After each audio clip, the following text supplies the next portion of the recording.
10 থেকে 12 জন ছোট বাচ্চাদেরকে ক্লাস, বড় ক্লাস হলে সর্বোচ্চ 15 জন। কি বলেছি বলেন তো? 10 থেকে 12 জনের আমরা একটা অ্যাকোমোডেশন আমরা রাখবো। বাচ্চারা শিখবে, ভালোভাবে শিখবে, যেন ভালো শিখতে পারে। আর 15 জন হলো সর্বোচ্চ, এটা বড় ক্লাসের জন্য। তাহলে কি হবে, বাচ্চারা ভালোভাবে পড়াটা শিখতে পারবে, ভালোভাবে তাদের টিচাররা টেক কেয়ার করতে পারবে। যত বড় প্রতিষ্ঠান, যত বেশি ছাত্র, আসলে কি ওইটাই ভালো নাকি না ভালো পড়ানো, ভালো শেখানো? ছোট প্রতিষ্ঠান হোক কিন্তু অল্প ছাত্র দিয়ে ভালো শেখাচ্ছে, সেটা ভালো, বলেন তো? সেটাই তো ভালো, ঠিক না? বাচ্চাদেরকে না আগে শিখাইতে হবে। সবচেয়ে বড় কথা হচ্ছে যে আমাদের কম্পিটিশনটা পরে, কিন্তু বাচ্চাদেরকে আগে শিখাইতে হবে না, আগে শিখানোর পরেই কম্পিটিশনে যাবে। সেই জন্য যেমন আমরা আজকে বাচ্চাদেরকে আমরা এখানে একটা পারফরমেন্স করতে দিয়েছি, আমরা বললাম যে তোমরা করো। এখন তারা এখানে আসে, তারা কিন্তু আগ্রহ, সবাই আসে, কেউ কিছু না বললেও কিন্তু সেই যে এখানে আসছে, এটা কিন্তু একটা সাহস, ঠিক না?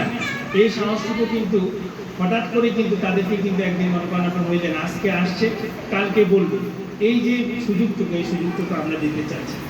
যাই হোক, এরপরে আসে সম্মত কেউ আসছে কিভাবে চালাবো।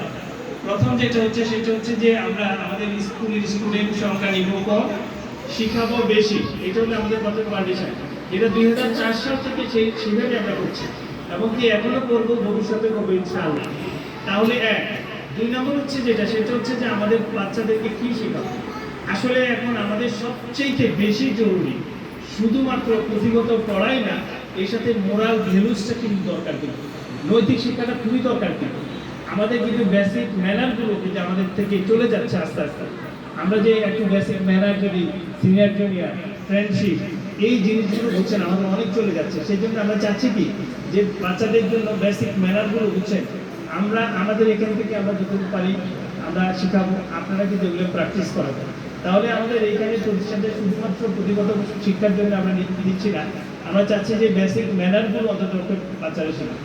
3 নম্বর হলো যে আমাদের এখানে রিলিজিয়ন আসলে কিন্তু একটা সবচেয়ে জরুরি যে জিনিসটা, সেটা হলো যে যে ধর্মে থাকবে, যে ধর্মে থাকি আমরা, হিন্দু ধর্ম হতে পারে, মুসলিম ধর্ম হতে পারে, বৌদ্ধ ধর্ম হতে পারে, ধর্মের ব্যাপারটাও কিন্তু আমাদের কিন্তু একটা ভালো একটা কিন্তু কাজ দেয়।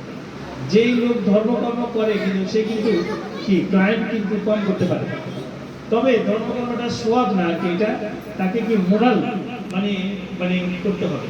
আজকে যেমন আমরা এই যে প্রোগ্রামটা করেছি, এটা হলো কি একটা কিন্তু মোরাল অ্যাক্টিভিটির মধ্যে মনে করেন পড়ে, কিন্তু এটাকে কি আমরা লালন পালন করতে হবে, যে শুধুমাত্র একটা সোয়াবের জন্য আমরা করছি তা। আমাদের শিক্ষা ব্যবস্থাটা সোয়াব যেন না হয়, যে দেখানোর জন্য, প্রকৃত শিক্ষা যেন হয়। এরপরে আসেন আমরা কি করতে চাচ্ছি, এরপরে হলো যে আমাদের এই বাচ্চাগুলোর ফাউন্ডেশনটা আমরা স্ট্রং করতে চাচ্ছি। ফাউন্ডেশনটা স্ট্রং করে কি করবো, তাদেরকে পরে দিয়ে আমরা কম্পিটিশনে নিব। আপনারা এখানে যে 11 মাস পড়াচ্ছেন, আমি আপনাদেরকে নতুন করে বলার প্রয়োজন নাই, আশা করি আপনারা লাভবান হয়েছে।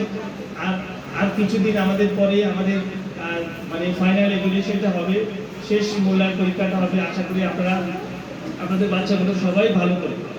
তো সেই কারণে আমরা চাচ্ছি যে আপনাদের বাচ্চাগুলো আমাদের এখানে আপনারা আগামী বছরটাও আপনারা কন্টিনিউ করবেন। এই কারণে করবেন কারণ ওদের একটা পড়ালেখার ধারাবাহিকতা যেন আমাদের এখানে বজায় রাখতে পারে এবং আমরা রাখতে পারি, এবং তারা যেন ভালো শিখতে পারে, সেই কারণে আমরা আমাদের সহযোগিতা চাইছি। 3 নম্বর যেটা হচ্ছে সেটা হলো যে আমরা আমাদের এই প্রতিষ্ঠানটাকে আমাদের মানে এখানে যে ইমাম সাহেব বলে গেছেন যে পৃথিবীর মধ্যে যেন শ্রেষ্ঠ প্রতিষ্ঠান হয়। আসলে দেখেন আমরা কিন্তু সবাই কিন্তু কোয়ালিটি বলি, কিন্তু আমরা কোয়ান্টিটির দিকে যাই বেশি। বেশি মানুষ